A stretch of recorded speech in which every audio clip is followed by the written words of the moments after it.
Hola, hola. Hola, Doc, ¿me escucha? ¿Cómo estás, Brito? Bien, ¿y usted? Bien, Le voy a bien. cambiar el nombre porque aparece con mi nombre. Ah, sí, es que te veo con tres usuarios, ¿es lo mismo? Soy Mm, yo, Fer. Buenos días, Vero. Buenos días, Fer. Ah, es que hay hola, varios colgados.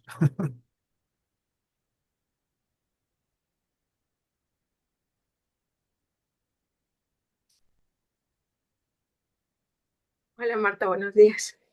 Mm,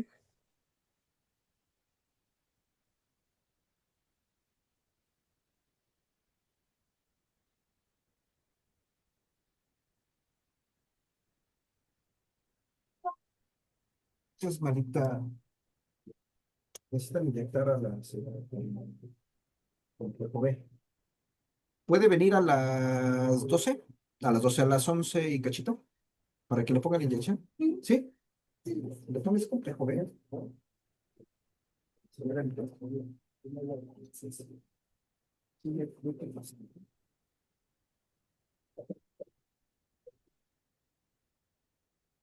Es una de estas.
Hola, ¿cómo están? Bienvenidos a un nuevo webinar más. Los voy a ir saludando. Buenos días a todos. Cianya, Josué, Sofía, Susi, buenos días. Qué padre que están aquí acompañándonos en otro webinar más. Como ya podrán ver, el tema del día de hoy es un tema sumamente interesante, entonces vamos a ir empezando. Mi nombre es Verónica, los voy a estar acompañando el día de hoy y si tienen dudas, comentarios, sugerencias, pueden ir al chat, ya saben, o a la sección de preguntas y respuestas para que puedan ir escribiéndonos y bueno, vayamos resolviendo las dudas. Les voy a ir presentando a nuestro ponente el día de hoy, el doctor Abisaín Fernando, que justamente forma parte de esta empresa tan bonita y pues es jefe de la salud ocupacional. Así que les voy a ir presentando más o menos cuál es su trayectoria para que vayan teniendo en cuenta pues todo lo que vamos a aprender hoy de acuerdo a su experiencia. Es médico cirujano egresado por la UNAM con diplomado y especialidad en la salud ocupacional por la misma institución. Tiene una amplia experiencia en prevención y promoción de la salud laboral, así como en la implementación de estrategias para fortalecer el bienestar en el entorno del trabajo. También tiene una maestría en gestión directiva en salud por la UVM y es responsable ahorita, como ya les mencionaba, del área de salud ocupacional en salud interactiva. Así que, sin más, Doc, ¿cómo está? ¿Cómo se encuentra el día de hoy? ¿Cómo están todos? Muy buenos días. Hola, buenos días. Pues todos Em, listos. Listísimos. Cuando usted guste puede empezar. Si quiere, le cedo el control para que pueda Sí, ir para presentando compartirme y pantalla. Ok. exactamente.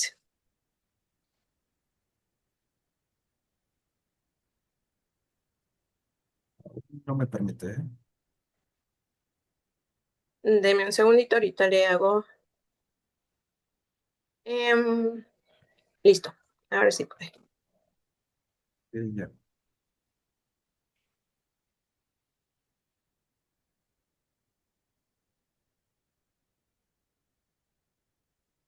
Mientras los sigo saludando, Erika, buenos días. Alexa, pónganos aquí en el chat de qué empresas se están conectando para ir saludando también a toda la empresa. ¿Me pueden indicar si ya se ve? Sí, se ve. Perfecto. Pues buenos días a todos. Otra vez un gusto estar con ustedes, con esta audiencia. La importancia de esta charla para el día de hoy es pues cuidar al corazón, es cuidar también a tu empresa, es cuidar pues, no solo la parte cardiovascular, sino también conocer un poquito qué es este aparato, cómo funciona y sobre todo pues, las enfermedades que comúnmente atañen o afectan principalmente al sistema cardíaco, que en este caso pues es todo el aparato cardiovascular, ¿vale?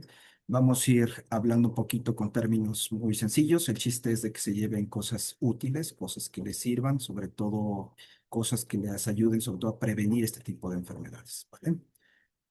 Como ya lo comentaron, un poco de mi trayectoria, vamos a adelantarle un poquito a esto. Es importante que escriban en el chat si tienen alguna duda o en la parte última.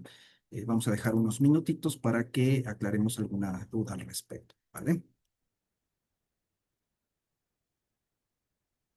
Bueno, como objetivo de esta plática es importante comentarles un poquito acerca de lo que es el sistema cardiovascular, qué consiste, para qué funciona, cómo nos ayuda para mantener pues en sí todos los órganos funcionando, un poco acerca de la situación actual, que es parte de la epidemiología que hay en el mundo y hay en México, conocer cuáles son las enfermedades más comunes cardiovasculares. No vamos a profundizar en la fisiopatología, pero sí que sepan cuáles son las más comunes.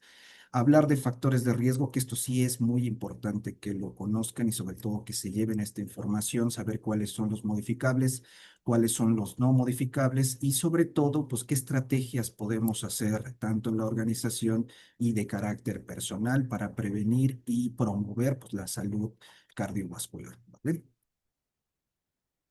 Bueno, pues para entrar en contexto, ¿qué es el sistema cardiovascular? Pues es un sistema que consiste en un conjunto de órganos que en este caso principalmente el corazón, las venas, las arterias, los capilares y la sangre, pues van a ser los encargados de distribuir nutrientes, oxígeno, hormonas a todas las células del cuerpo.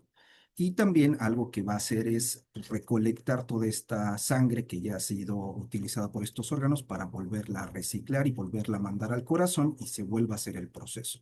Por eso se llama sistema cardiovascular o sistema circulatorio. Como lo pueden ver ahí en una imagen muy gráfica, tenemos el corazón, tenemos las cavidades, tanto ventrículo derecho, ventrículo izquierdo, las aurículas y lo que son las arterias que son en color rojito y las venas que son en color azul. Se preguntarán, pues, ¿por qué estos colores? Pues porque prácticamente en la parte arterial es donde el corazón va a canalizar la sangre a los órganos, que es una sangre que está oxigenada, y las venas, que son de color azul, pues va a recibir la sangre que ya no tiene esas características de oxígeno o de nutrientes.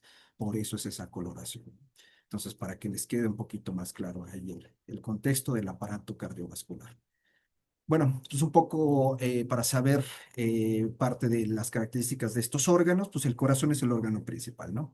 Va a cumplir dos funciones principales. Va a crear la presión para mantener el sistema o que la sangre circule a los órganos y sobre todo va a ejercer esta fuerza, pues es una bomba para que llegue a los pulmones y llegue a los órganos a los cuales se va a distribuir.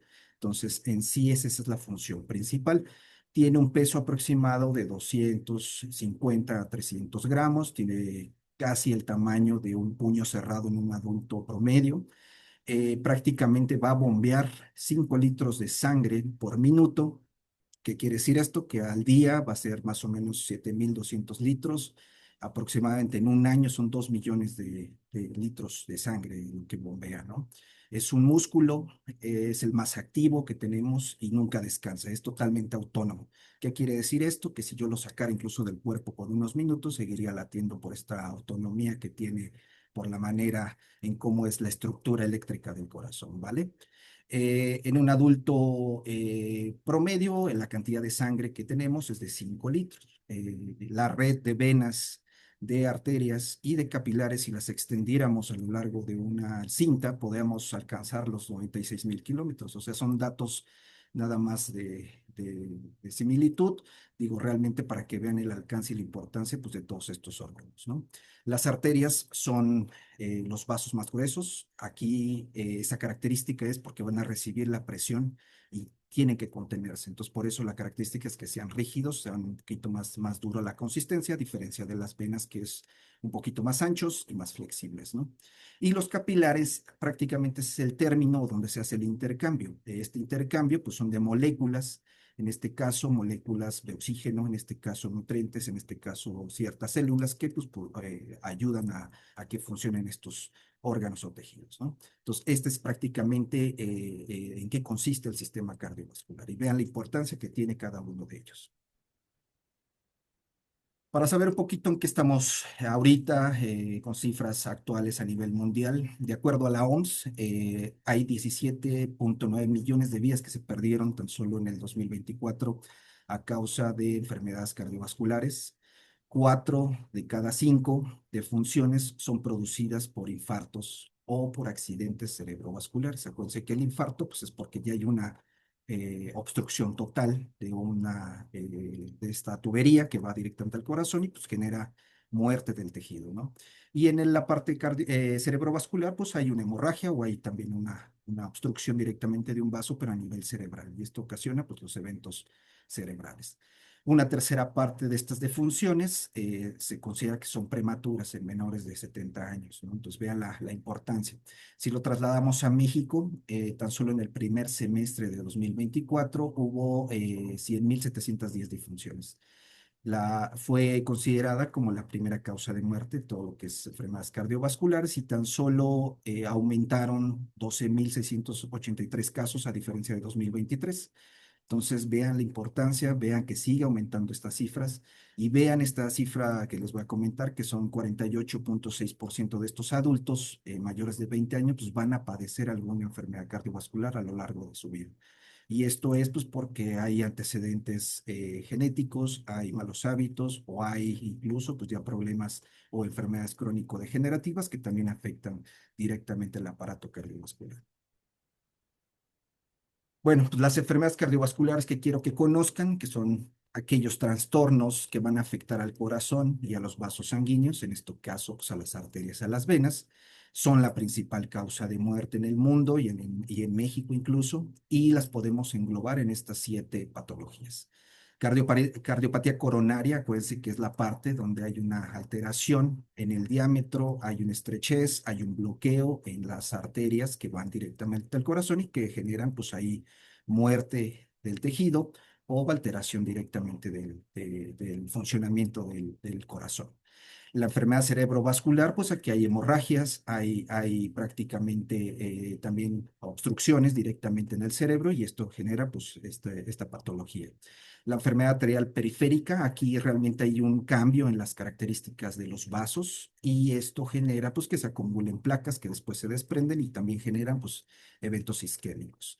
La insuficiencia cardíaca es una mala función del corazón, no hace la actividad como debe de hacerlo, hay una deficiencia en el flujo, hay una deficiencia en la fuerza y por consiguiente pues hay un impacto en la función incluso de todos los órganos por la característica de que es una bomba que nutre y sobre todo distribuye oxígeno en todos los tejidos. Y las cardiopatías congénitas, aquí prácticamente lo que es defectos, estructuras genéticas que provocan malformaciones incluso al nacimiento, ¿no? Y que conllevan, pues, alteraciones en su funcionamiento. Las miocardiopatías, pues, es alteración celular directamente del tejido del corazón, que esto, pues, también genera alteración. Y las arritmias, que en este caso, pues, son alteraciones en la frecuencia o en el ritmo de contracción de este corazón, ¿no? Digo, no es profundizar en estas patologías, pero sí es importante que las conozcan a grandes riesgos. Esto sí es muy importante que conozcan los factores de riesgo. ¿Qué es un factor de riesgo? Pues son aquellas características, hábitos, exposiciones que aumentan la probabilidad de desarrollar enfermedades, lesiones o problemas de salud. Las podemos dividir en 2 tipos, modificables y no modificables. Dentro de las modificables, pues tenemos la hipertensión, tenemos el colesterol alto, tenemos la diabetes, tenemos tabaquismo, tenemos sedentarismo y tenemos obesidad. Dentro de las no modificables, acuérdense, son cosas donde no podemos nosotros tener injerencia y por consiguiente no vamos a poder modificar algo al respecto. Puede ser la edad, tenemos el sexo, en este caso sexo masculino, que les voy a ir explicando un poquito más adelante. Mujeres posmenopáusicas, parte de la herencia, que es la parte genética que nosotros vamos arrastrando, parte del historial personal de enfermedades coronarias, que a veces la gente no sabe que tiene alguna patología coronaria y por consiguiente no hace alguna medición previa y realmente se detectan ya cuando ya tienen un infarto o cuando ya están haciendo alguna actividad física que demanda mucha actividad y esto genera pues que falle el corazón, ¿no? Y la raza son cosas que no podemos modificar, ¿no? Entonces aquí lo importante es que sepan ustedes cuál es, reconocer cuál es un modificable y cuál es un no modificable, para que entendamos un poquito a qué nos estamos refiriendo. Empecemos con los no modificables, por ejemplo, la edad. Se sabe y se ha estudiado que el riesgo cardiovascular va a aumentar conforme pasan los años. En el caso de los hombres, desde los 45 años se ha detectado pues, un aumento, sobre todo en esta incidencia de enfermedades cardiovasculares. En las mujeres, pues a partir de los 55 años. Esto aumenta notoriamente su riesgo, pero no significa que les vaya a dar. Entonces, nosotros contribuimos a mover estos riesgos dependiendo de los hábitos o los malos hábitos que nosotros tengamos, ¿no? Entonces es importante conocer esta información, no es para alarmarse, pero sí es importante que cumpliendo estas edades tenemos que hacer un poquito más de mediciones, tenemos que hacer cambios de hábitos, que es lo parte importante para lo cual les damos esta información. En la parte del sexo masculino, los hombres existe un riesgo de angina de pecho o infarto agudo del miocardio 3 veces más que las mujeres. ¿Por qué se preguntarán qué es más frecuente en el sexo masculino? Pues tan solo porque no tenemos estas hormonas que le llaman cardioprotectoras como los estrógenos. Estas hormonas que en las mujeres funcionan como protector, en los hombres no los tenemos y por consiguiente esto nos aumenta el riesgo y hasta 3 veces mayor. ¿Qué sucede cuando pasa a la mujer a la posmenopausia? Pues pierden estos estrógenos o hay menos producción y por consiguiente ahora se revierte el porcentaje. Aumenta el riesgo 3 veces más que en los hombres, tan solo por no tener estas hormonas cardioprotectoras. Y también en los hombres, pues estamos más expuestos a consumo de tabaco, a sufrir de presión alta, a tener obesidad abdominal. Y esto pues también conlleva a que aumente sobre todo el riesgo 3 veces más que las mujeres a nivel de enfermedades cardiovasculares. En la parte de mujeres posmenopáusicas, pues se va a disminuir el nivel de estrógenos, que es por la misma etapa de la vida que ya les había comentado.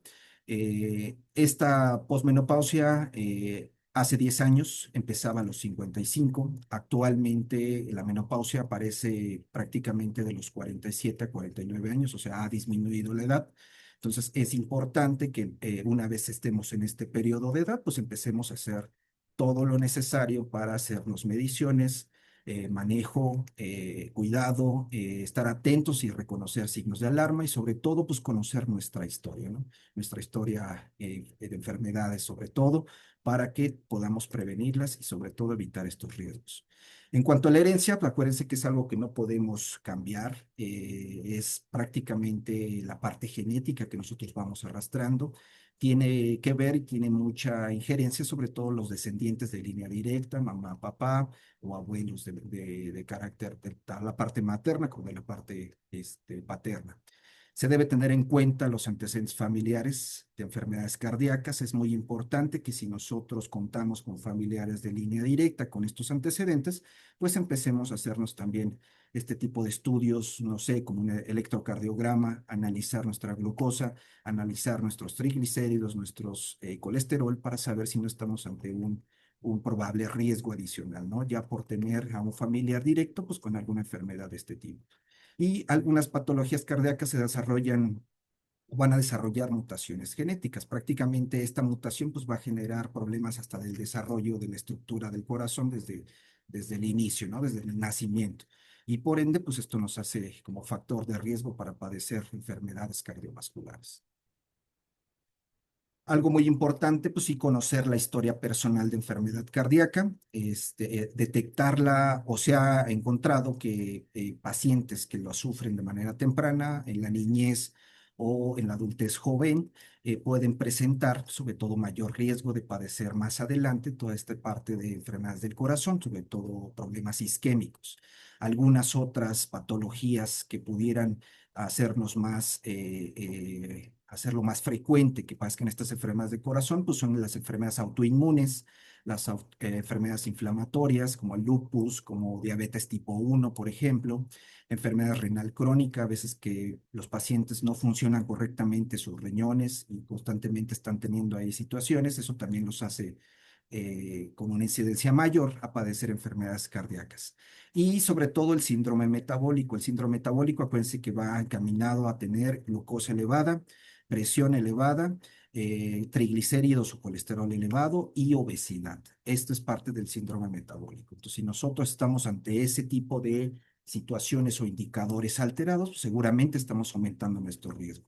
Entonces, volvemos a reiterar el manejo médico, la vigilancia y el control como algo que se debe de hacer si nosotros tenemos historial personal de enfermedad cardíaca. Pasamos a los modificables. Aquí ya recuerden que son cosas donde sí podemos tener injerencia y donde podemos contribuir a evitar y sobre todo a prevenir.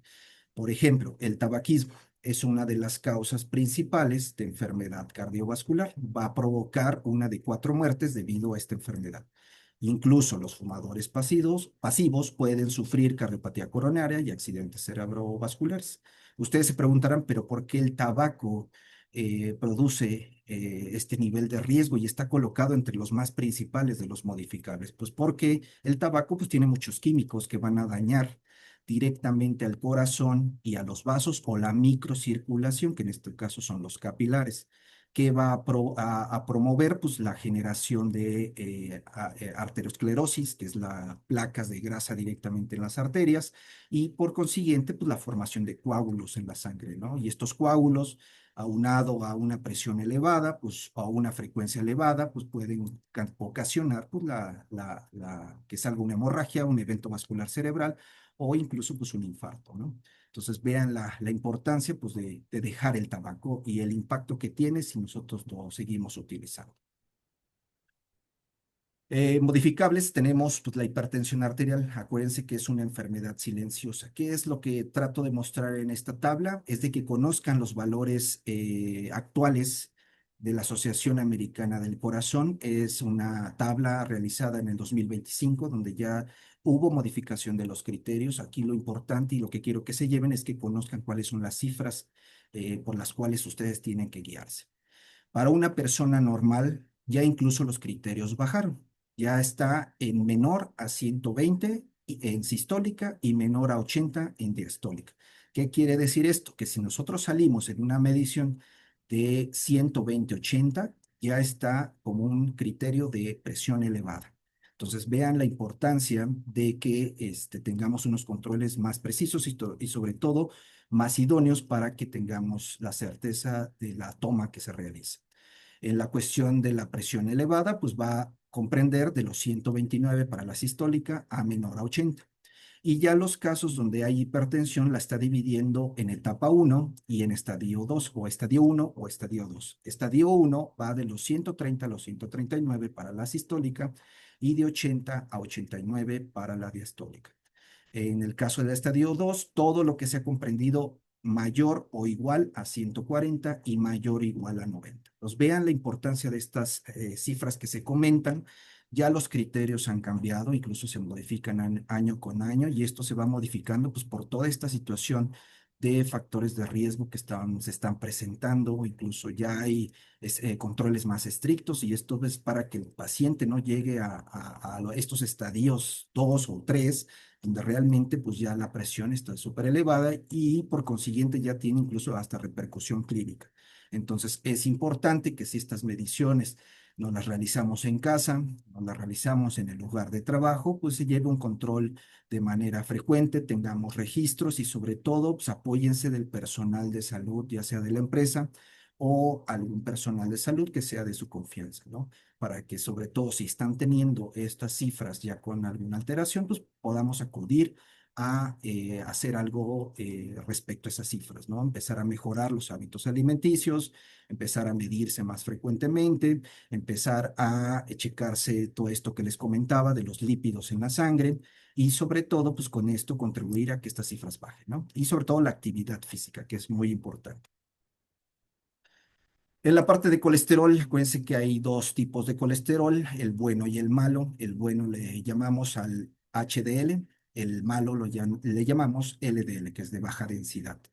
Hay cifras, acuérdense que el colesterol es una sustancia serosa que se encuentra en todas las células del cuerpo y son necesarias para hacer hormonas, para hacer vitaminas, para realizar sustancias que ayudan a digerir los alimentos, en este caso ciertos alimentos que se producen en la vesícula y que ayudan a esta digestión de las mismas grasas, ¿no?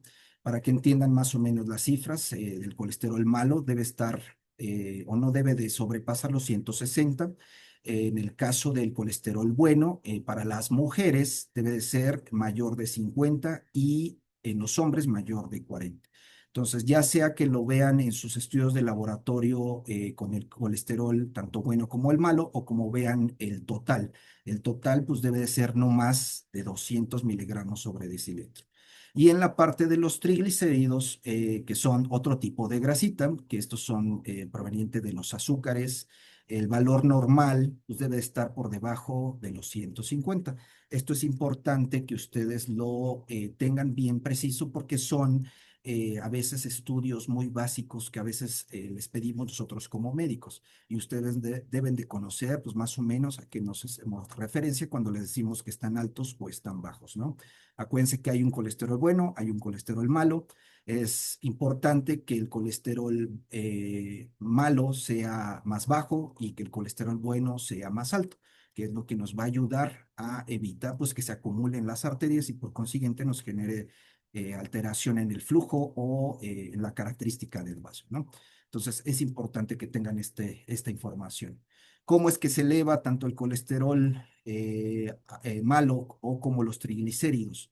Pues por el consumo elevado de grasas saturadas, que en este caso me refiero a carnes rojas, lácteos, sobre todo enteros, grasas trans, que en este caso pues son alimentos fritos, alimentos procesados, y sobre todo, pues al no llevar un estilo de vida activo o llevarlo sedentario, ¿no? Aunado a que a lo mejor tomamos, fumamos, tomamos o lo hacemos en exceso, ¿no? Y esto pues condiciona a que estas cifras sobre todo pues, se eleven todavía más con su correspondiente riesgo. En el caso de la obesidad, el sobrepeso se definen como una acumulación anormal o excesiva de grasa en el cuerpo. Aquí lo importante que quiero que se lleven es que nosotros como médicos y la parte nutricional utilizamos un índice, ¿no? Un índice de masa corporal. No es el único para medir, no es el más importante, pero nos da una referencia importante sobre su estado nutricional. ¿Cómo se calcula este índice de masa corporal? Pues haciendo un cálculo muy sencillo, ¿no? Es el peso y lo dividimos entre la multiplicación de la altura en metros cuadrados. O sea, multiplicamos 2 veces la altura en metros y después se la vamos a dividir al peso. Con esto vamos a sacar el índice de masa corporal y vamos a establecer si vamos a tener un bajo peso, un peso normal, una cuestión de sobrepeso o un grado de obesidad, ¿no? Recuerden que no solo se utiliza el IMC para saber el estado nutricional, pero digo, es uno de los parámetros más importantes que se toman en cuenta también para hacer una apreciación. El peso normal, el índice de masa normal, perdón, debe de estar entre los 18,5 a 24,9. De sobrepeso debe salir entre 25 20 y 29,9. Y de obesidad, en este caso obesidad grado 1, debe ser arriba de 30. Entonces, ustedes pueden hacer ese cálculo si ya saben su peso, si ya saben su estatura, pueden hacer el cálculo y conocerlo inmediatamente para que sepan cuál es su índice de masa corporal. Si tienen alguna alteración en el índice de masa corporal, pues lo correspondiente es consultarlo con el personal médico o de nutrición que nos puede enfocar más sobre qué hacer y cómo alimentarnos de manera correcta para prevenirlo o mejorarlo, ¿no? En este caso. Algo también muy útil que es importante que conozcan, el perímetro abdominal. Es algo muy relevante porque la acumulación en exceso de grasita en el abdomen pues nos va a hacer propensos a tener, por ejemplo, altas concentraciones de colesterol y triglicéridos. Y no sé si han escuchado también lo del hígado graso, ¿no? Entonces, toda esta parte es importante. Ustedes pueden hacer la medición. La medición la van a realizar como viene en la imagen. Realmente van a utilizar como referencia el ombligo y los huesitos, el último huesito de la costilla y el último huesito de la cadera. En medio de eso, que casi es a la altura del ombligo, van a poder hacer la medición del perímetro abdominal. ¿Qué nos dice esto? Para hombres, pues el saludable debe ser menor a 94. Para mujeres, menor a 80.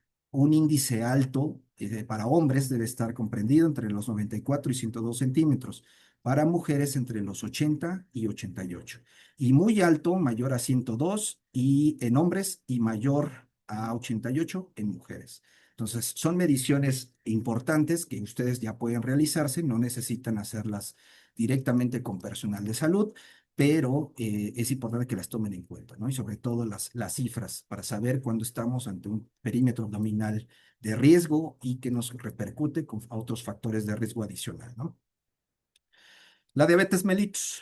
Sí podemos nosotros hacer injerencia a pesar de que somos, si llegamos a ser pacientes diabéticos, lógico, tenemos ya un riesgo de enfermedad cardiovascular de 2 a 5 veces mayor que una población que no está enferma de diabetes, pero si nosotros llevamos estas cifras al control y a las cifras estimadas para ese paciente, pues podemos nosotros bajar esta probabilidad de podernos enfermar del corazón. Algo que sí marca mucho el riesgo es estar descontrolado, ¿no? Y sobre todo que no conozcan cuáles son las cifras donde ustedes deben de partir para saber si tienen o no un buen control. Hay veces que los pacientes llegan a consulta, llegan a preguntarnos, no tengo síntomas, pero pues ya empecé a salir con la glucosa alta. ¿Cómo sé cuándo ya soy diabético y cuándo ya no, cuándo todavía no soy diabético, ¿no? Aquí les mostré una pequeña gráfica en la parte de abajo, que es de la Asociación Americana de Diabetes, que también son cifras actuales, donde nos habla que hay dos criterios muy importantes para que ustedes conozcan si tienen o no la enfermedad: la hemoglobina glicosilada y la glucosa plasmática en ayuno. En el caso de la hemoglobina glicosilada, que es la primera flechita, podemos ver que no debe de salir por arriba de 5,7. Seguramente muchas de las personas que están en el foro a lo mejor ya se han hecho alguna vez, ya conocen más o menos porque ya han sido diagnosticadas y más o menos manejan las cifras, pero es importante que tengan esta información actualizada. Para las personas normales, pues debe salir por abajo de 5,7. Para personas prediabéticas debe estar entre 5,7 y 6,5. Y para personas que ya padecen la enfermedad o que se están diagnosticando, debe ser por arriba de 6,5. Oiga, si realmente vengo a consulta y presento una glucosa por arriba de 6,5 y ya tengo sintomatología, pues seguramente ya es diabético. Recuerden que la hemoglobina glicosilada no nos habla de una glucosa actual o en ese momento, sino de cómo la hemos manejado metabólicamente en los últimos meses, ¿no? Entonces nos habla sobre ese historial anterior de esta glucosa. Entonces, por eso es un parámetro súper importante que ustedes deben de tomar en cuenta. Para la parte de glucosa plasmática en ayuno, lo normal es salir por abajo de 100. Ya no es en 100. Incluso antes se consideraba que 100 todavía era normal, ¿no? Pero ahorita ya es abajo de 100 para una persona sana. De 100 a 126 le podemos considerar como prediabetes y ya diabéticos a partir de los 126.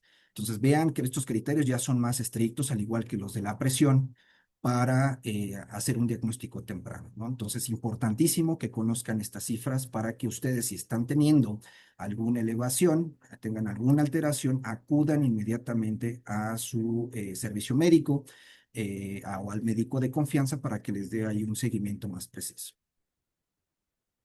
El sedentarismo, pues es una escasa o insuficiente actividad física o deportiva.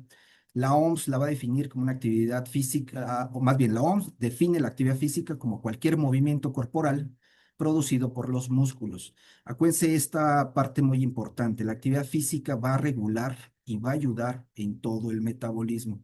No es digamos, algo reiterado que nosotros siempre lo digamos, digo, simplemente es porque la evidencia científica marca que el realizar esta actividad física de manera gradual incluso, pues va a mejorar en todos los aspectos, ¿no? Incluso hace que la captación de glucosa por los tejidos, pues se mejore en las personas diabéticas. Va a hacer que incluso la tonicidad del músculo y el movimiento, pues genere también que se ajuste a lo mejor la presión arterial y la frecuencia cardíaca.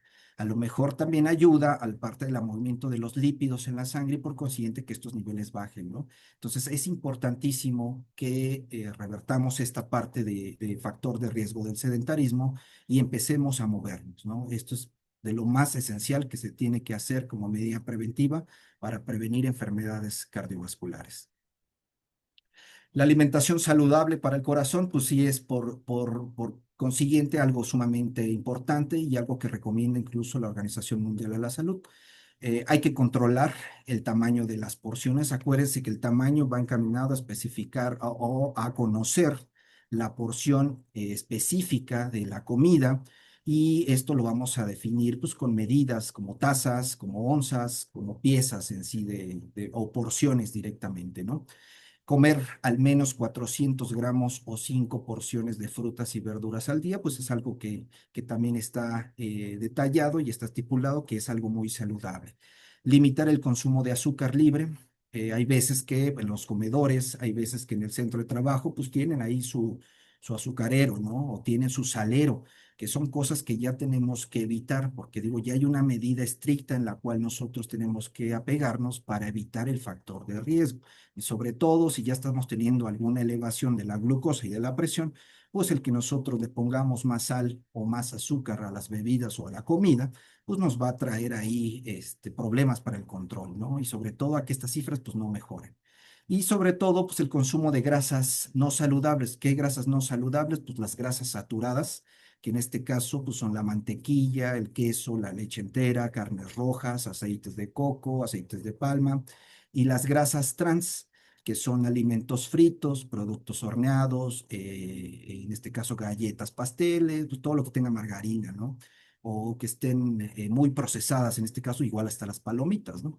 Entonces son cosas que nosotros tenemos que modificar y sobre todo acercarnos al personal específico, que en este caso es personal de salud, en este caso personal de nutrición, que nos pueda apoyar más en específico, establecer un plan de alimentación que va de acuerdo a nuestras características físicas y a nuestra situación de la condición nutricional, ¿no? ¿Y qué estrategias podemos implementar en las empresas? Pues una de las estrategias principales o como sugerencias principales son los refrigerios, la entrega de alimentos saludables como frutas de temporada, el disminuir o eliminar bebidas, más bien los azúcares en las bebidas calientes, por ejemplo, en las mañanas, en los cafés, establecer máquinas de snack. Estas máquinas pues son máquinas saludables donde cambian los alimentos por frutas y verduras de temporada, frutos secos, y que aparte pues tengamos ahí la facilidad de tenerlos ahí como en un semáforo, ¿no? Que nos da más aporte calórico, que nos da más aporte grasa procesada. En el caso del comedor, pues a lo mejor el cambio de las porciones, esto pues a lo mejor asesorarnos con algún nutriólogo que pudiera ahí implementar o validar pues, los tipos de porciones, el tipo de comida, si son ricos en grasas saturadas o trans, o si tienen alto contenido en azúcar o sal, ¿no? Informar sobre todo de los componentes alérgicos de los alimentos, quitar saleros, por ejemplo, de la mesa y disminuir sobre todo los orificios de los saleros, ¿no? Con esto pues disminuimos la cantidad que se proporciona a la comida, ¿no? Y en el caso, si contamos con cafeterías, solicitar el etiquetado de productos fritos, fomentar la venta de frutas y verduras de temporada y pues, solicitar no vender productos que tengan fritangas, que tengan muchos sellos, ¿no? Recuerden que cada alimento, por normativa, está compuesto de sellos. Estos sellos pues, son informativos. Ahí pueden ver donde dice alto contenido en sal, alto contenido en grasa, alto contenido en azúcares, y estos sellos son los que se tienen que estar validando, ¿no? A final de cuentas, el establecer comidas saludables, pues tiene un impacto en todos los aspectos para el colaborador y sobre todo para la empresa, ¿no? Entonces, eso es lo importante. Y estrategias de promoción para el colaborador, es importante que se apeguen a los diagnósticos, historias clínicas que se hagan directamente en la empresa, donde se cambien y se evalúen hábitos nutricionales, que se acompañe de esta evaluación nutricional específica, donde podamos ver no solo el IMC, sino veamos su porción de grasa, su porción de músculo, su porción de agua o la cantidad de agua que tienen en el cuerpo, y sobre todo pues, se clasifique el nivel de riesgo de esta población, ¿no? También es muy importante que se involucre a la familia. A veces no solo es nosotros hacer los cambios nutricionales, sino que también involucremos al familiar, que pues a lo mejor la esposa es la que cocina. Y si a ella le pedimos que cocine con menos sal o menos azúcar, pues seguramente el impacto es para todos. Entonces, por eso también es importante. Y sobre todo a los niños, pues enfocarlos a que ya desde ahorita, de la edad que tengan, pues empiecen a cuidar sobre todo su alimentación, empiecen a realizar actividad física y sobre todo pues eviten tabaquismo, vean que realmente el tabaquismo, el alcoholismo pues es dañino, ¿no? Para todas las etapas de la vida, ¿no? Fomentar la participación activa de los trabajadores en campañas de medición, en campañas de ejercicio, en campañas de wellness, toda esta parte saludable y sobre todo, pues darle la información de cómo comer saludable y cómo hacer actividad física correcta, ya sea intra o extra laboral. Recuerden que la actividad física pues también tiene que ser encaminada a la capacidad del colaborador. No es nada más decir, realízame un maratón, realízame unos 10 kilómetros de corriendo, sino sí necesitamos evaluar sus capacidades físicas para no someterlo a otro riesgo cardiovascular, porque digo, también el exceso de ejercicio o mal enfocado pudiera traernos ahí sobrecargas cardíacas. Entonces, por consiguiente, es importante la evaluación previa antes de realizar una actividad y asesorarse siempre con personal de salud o nutricional que les pueda ampliar el panorama. Me parece que es la última. Y una frase muy importante, la educación es el arma más poderosa que puede usar para cambiar el mundo. Nelson Mandela. No sé si tengan alguna duda o alguna pregunta. Aquí vamos a estar pues leyendo sus comentarios, dudas, preguntas, algo que tengan en particular alguna situación o alguna, pues sí, un acontecimiento en específico que quieran compartirnos para resolverlo, mientras les voy a ir proyectando. No sé si pueda ayudarme, Doc, a proyectar el cupón para que Ah, mientras claro. tengan dudas de, o sea, del tema o de esta promoción que tenemos para todos ustedes, estudio de telecardiología con IA por 300 más IVA en tu empresa. ¿De qué se trata esta promoción? Bueno, de un estudio en donde vamos a su empresa y con ayuda de inteligencia artificial, pues sacamos este diagnóstico, porque lo primero que nos dijo el doctor es cómo vamos a ayudar a nuestros colaboradores, pues primero empezando por saber qué es lo que tienen, ¿no? ¿Qué factores de riesgo estamos corriendo en nuestra empresa? Y qué es lo que podemos hacer, ¿no? Para empezar a fomentar. Ya vimos que en el corazón son múltiples las enfermedades que pueden desembocar a partir de una, se desarrollan las demás, entonces lo primero que hay que hacer es prevención. Y pues no sé, Doc, si nos quiera platicar un poquito cómo se hace este estudio. Sí, este es un estudio donde se utiliza inteligencia artificial para hacer el análisis de información. Se hace un electrocardiograma donde en tiempo real se analiza estos parámetros de riesgo, sobre todo se cruzan con colesterol, con triglicéridos y podemos sacar un nivel de riesgo. Acuérdense que todo esto lo aunamos a factores y niveles de riesgo, pero aquí con ayuda de la inteligencia artificial que nos hace o nos facilita y ayuda en cuanto al entendimiento de estos trazos electrocardiográficos para facilitarnos la interpretación y nos da la recomendación. Prácticamente es un estudio muy sencillito, es como si se realizara un electrocardiograma, pero ya va con una integración por una inteligencia artificial que nos ayuda a tener esta información que les comento. Sí, sobra decir que es rapidísimo, no se toma más de 10 minutos el estudio y tiene un 90% de efectividad. Entonces es súper funcional para todos ustedes, para sus colaboradores que quieran empezar a ver un diagnóstico más real y muchísimo más certero, pues igual con un costo bastante accesible para que puedan ir escribiéndonos. Aquí viene el contacto al cual nos pueden escribir y nosotros les vamos apartando el lugar, porque acuérdense que tenemos fecha límite de hasta el 27, pero necesitamos recibir ahorita, por ejemplo, todos los lugares para que apartemos estos estudios con este costo. Entonces, aquí vamos a estar recibiendo y escribiendo también a esas personas que estén interesadas. Y mientras le voy leyendo algunas preguntas, Doc. Claro. Dice, ¿qué exámenes o qué análisis se piden para una revisión al corazón? Como inicio, prácticamente pedimos una química sanguínea, que esta puede ser de 12 elementos principalmente, como puede ser la de 43. Digo, si ustedes pueden realizar la más completa, pues mucho mejor, ¿no? Tenemos un panorama más amplio de ciertos órganos, de ciertas células que salen directamente del funcionamiento cardiovascular.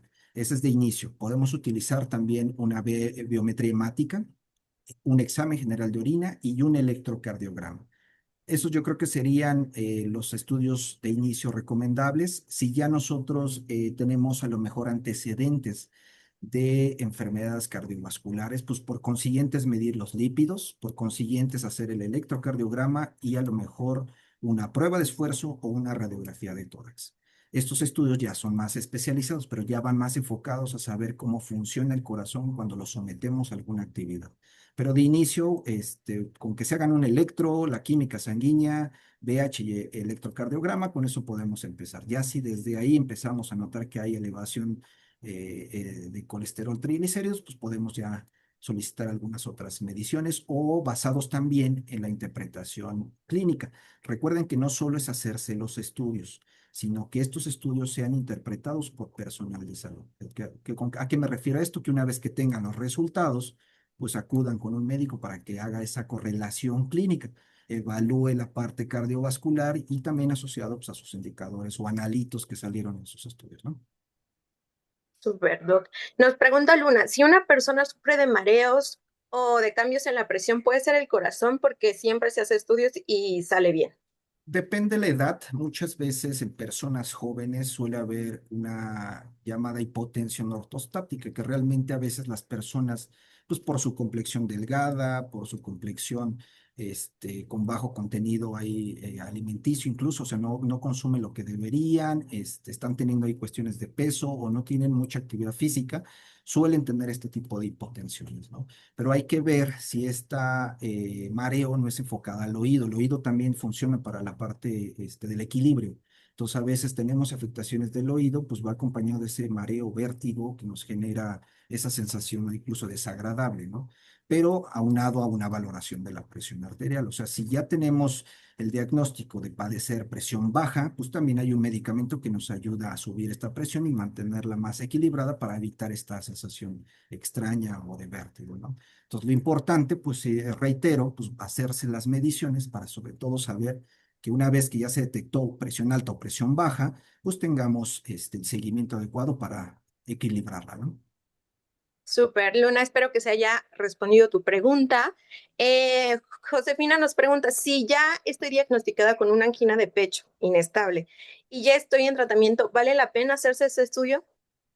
Ya tenemos ahí un factor de riesgo, ¿no? O sea, ya tenemos una enfermedad previa, claro que sirve, pero yo creo que ahí a lo mejor, y eso dependiendo de su cardiólogo, porque seguramente ya lleva ahí manejo con personal de cardiología, a lo mejor estudios ya más especializados como para saber la funcionalidad, y en este caso, pues puede ser una prueba de esfuerzo. O sea, claro que sirven estos estudios, pero este es más que nada para detección de factores de riesgo y sobre todo de algún factor de riesgo cardiovascular en personas que no tienen síntomas o que no tienen alguna situación comprometida previamente, ¿no? Pero digo, al final algo así sirve porque también es un electrocardiograma y podemos ahí darle seguimiento a la alteración, en este caso la angina de pecho.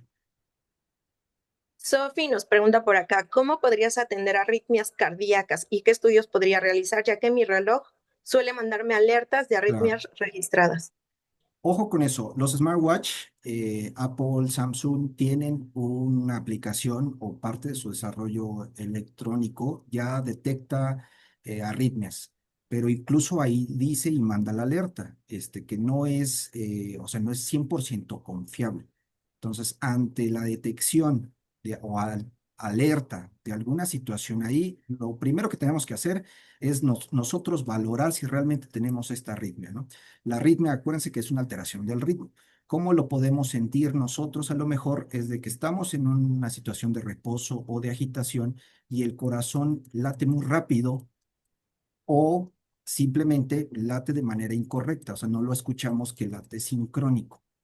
Hay veces que sí se necesita un estetoscopio o de preferencia un electrocardiograma donde podemos validar si sí cumple o no la red. Entonces, el paso siguiente es no alarmarse. Digo, estos equipos sí nos ayudan bastante, pero te digo, también generan alertas y alertas que pues, no necesariamente son porque sí tenga alguna patología cardíaca. O sea, el paso siguiente sí es valorarse con un electrocardiograma y un médico que pueda determinar si sí es o no una arritmia, ¿no? Entonces, para no caer en pánico innecesario, ¿no?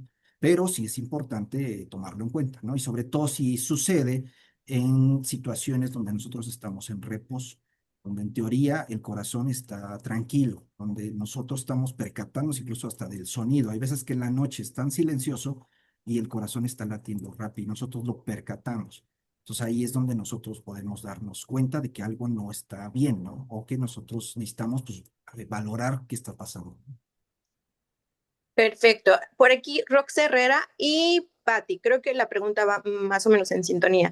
¿En dónde me puedo realizar este estudio de forma individual? Bueno, lo correcto es que puedas compartir esta información con la persona responsable de recursos humanos para que podamos al menos con 10 personas ir a tu empresa y poder hacer este estudio. Si quieres escribirnos, aquí tenemos el correo jbriceno@salud-interactiva.com.mx para que podamos darte una cotización específica de igual, y si quieres compartirle esta información a la persona encargada, pues igual vamos a mandar un correo con toda la repetición y con esta presentación para que puedas también compartirla y de la misma forma igual y se pueden beneficiar más colaboradores. Acuérdense que esto es ideal para personas que ya tienen como o están en riesgo de padecer alguna enfermedad crónica o para mayores de 50 años, pues esto es súper idóneo para que puedan fomentarlo en su área de trabajo. Y Patti, ¿este estudio está disponible para Puebla? Sí, está disponible, solamente que necesitas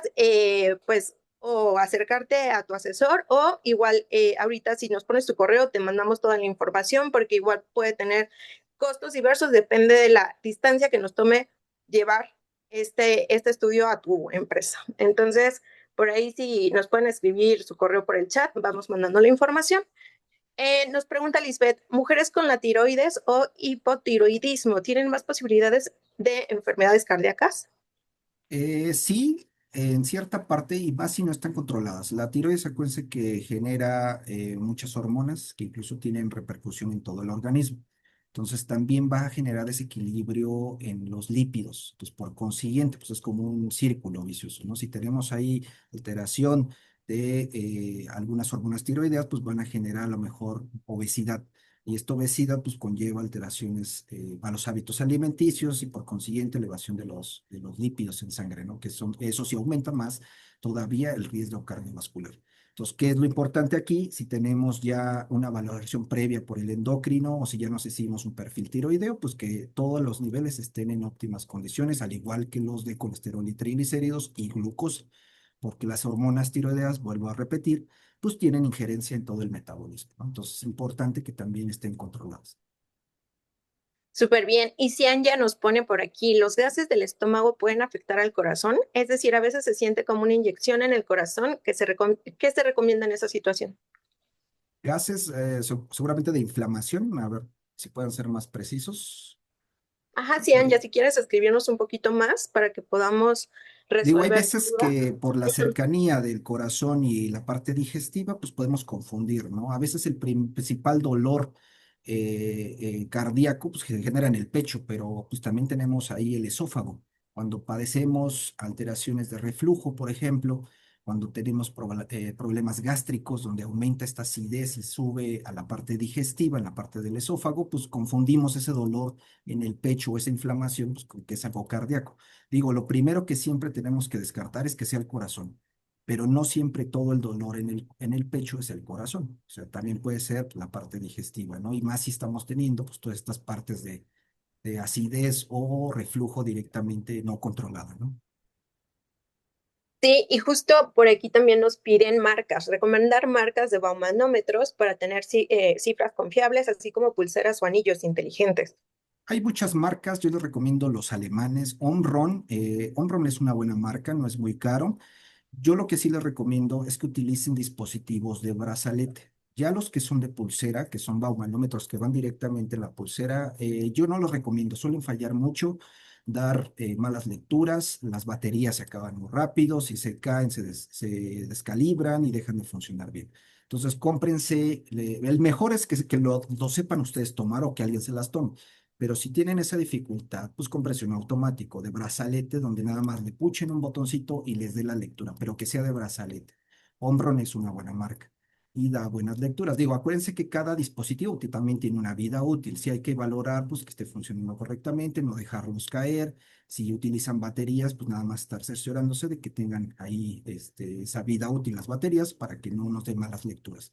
Porque a veces pues sale lo contraproducente, ¿no? Tenemos malos equipos y queremos medirnos y siempre nos salen alteradas, ¿no? Entonces, aguas con eso. Sí, por aquí nos estaban también comentando Víctor. Dice, ¿la ansiedad puede llegar a afectar la presión arterial o a su vez el Claro. corazón?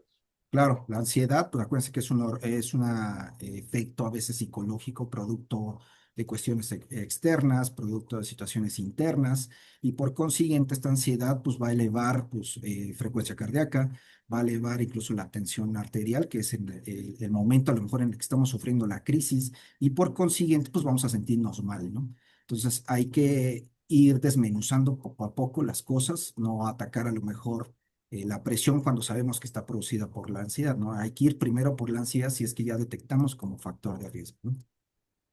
Súper bien. ¿Podría ayudarme a pasar a la siguiente diapositiva? De Claro, una vez les recuerdo, son mínimo 10 estudios para que les podamos implementar este precio y acuérdense de que les vamos a mandar la información por correo de todas formas ahí viene el código del descuento para que lo puedan aplicar y acercarse con su asesor para decirles yo quiero el estudio y bueno, ir apartando esos lugares.